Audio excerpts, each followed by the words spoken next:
চুয়াডাঙ্গা ও মেহেরপুরে জেঁকে বসেছে শীত। তীব্র ঠান্ডার সাথে উত্তরের হিমেল হাওয়া জনজীবন অতিষ্ঠ করে তুলেছে। দিনে কিছুটা রোদ থাকলেও রাতে অনুভূত হচ্ছে হাড় কাঁপানো শীত। হাসপাতালে বাড়ছে ঠান্ডাজনিত রোগীর চাপ। শীত পরিস্থিতি নিয়ে আরও জানাতে চুয়াডাঙ্গা থেকে যুক্ত হচ্ছেন অনিক চক্রবর্তী ও মেহেরপুর থেকে যুক্ত হচ্ছেন মুজাহিদ আল মুন্না। প্রথমে চলে যেতে চাই চুয়াডাঙ্গায় অনিকের কাছে। অনিক, গত কয়েকদিনের তুলনায় আজকে শীতের তীব্রতা কেমন দেখতে পাচ্ছেন, আর হাসপাতালগুলোতে ঠান্ডাজনিত রোগীর চাপ কেমন জানাবেন?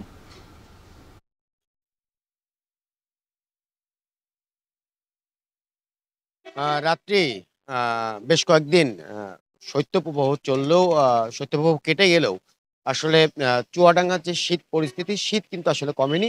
কিছুটা তাপমাত্রা বাড়লেও শীতের যে অনুভব সেটি কিন্তু আসলে এখনো আসলে পাওয়া যাচ্ছে।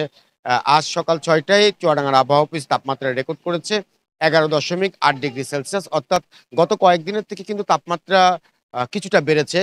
আজ সকালে রোদের দেখাও মিলেছে।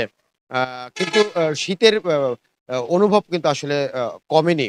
আ ভোরবেলা কুয়াশা থাকছে। সড়কে যানবাহনগুলো আমি দেখেছি যে হেডলাইট যে জ্বালিয়ে আজও চলাচল করেছে। পাশাপাশি সবথেকে বিপাকে এবং কষ্টে আছে দিনমজুর শ্রমিকরা। আ যাদের আয়ের উৎসে বড় একটি ভাটা পড়েছে।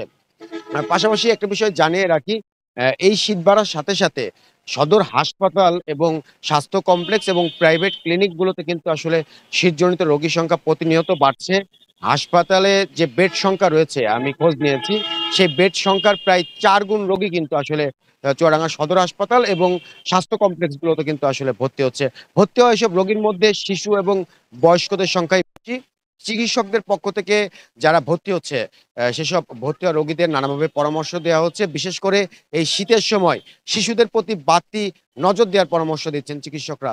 এছাড়া সদর হাসপাতালে কিন্তু আমি খোঁজ নিয়ে দেখেছি সদর হাসপাতালে এই শীত বাড়ার সাথে গত সপ্তাহ থেকে যে স্যালাইন এবং শীতজনিত বিভিন্ন ওষুধ সংকট দেখা দিয়েছে।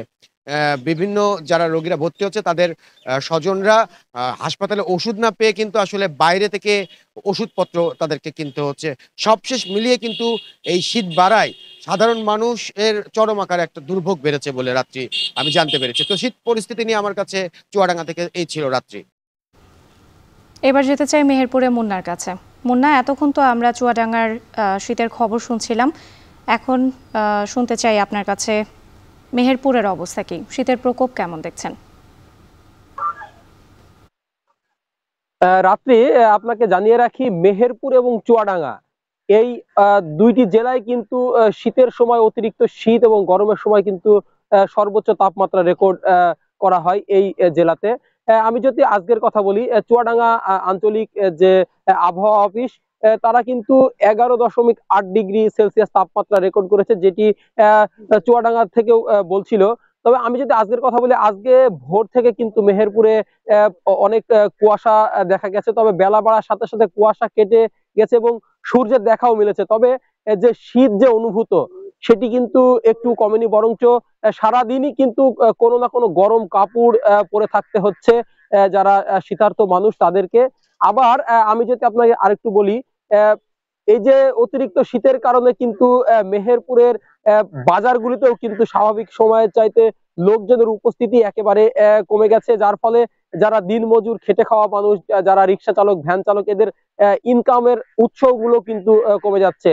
আবার আপনাকে যদি আরেকটু জানিয়ে রাখি, সেটি হচ্ছে এবার শীত 1 থেকে 1.5 মাস হয়ে গেলেও কিন্তু এখনো পর্যন্ত জেলা প্রশাসনের পক্ষ থেকে বা কোনো রাজনৈতিক দল বা কোনো সংগঠনের পক্ষ থেকে শীতবস্ত্র বিতরণ করতে আমরা দেখিনি।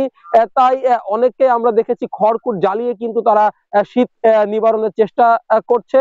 এছাড়াও আমি যদি চিকিৎসকদের কথা বলি, তারা আমাকে জানিয়েছেন এই শীতের থেকে শীতজনিত যে সমস্ত রোগ, বিশেষ করে ঠান্ডা, নিউমোনিয়া, কাশি, জ্বর সহ এই সমস্ত রোগের হাত থেকে বাঁচার জন্য বাড়ির যারা শিশু এবং বয়োজ্যেষ্ঠ এদের কিন্তু সাবধান থাকার পরামর্শ দিচ্ছে। এছাড়াও আপনাকে আরেকটু বলে রাখি, যেহেতু আর কয়েকদিন পর থেকে স্কুল খুলবে, স্কুলগামী যারা শিক্ষার্থী তখন কিন্তু তাপমাত্রা আরো কমতে পারে। তাই যারা অভিভাবক তারা কিন্তু এক ধরনের চিন্তার মধ্যেই পড়ে গেছে, এই শীতের ফলে তারা ঠিক মতো স্কুলে যেতে পারবে কিনা এটি নিয়েও অভিভাবকরা চিন্তিত। তাই তারা কিন্তু রাত্রি এই ছিল আমার কাছ থেকে মেহেরপুরের শীত পরিস্থিতি সর্বশেষ। চুয়াডাঙ্গা ও মেহেরপুরে বেড়েছে শীতের তীব্রতা, সেই খবরই জানাচ্ছিলেন সহকর্মীরা। এখন বাজারে নিচ্ছি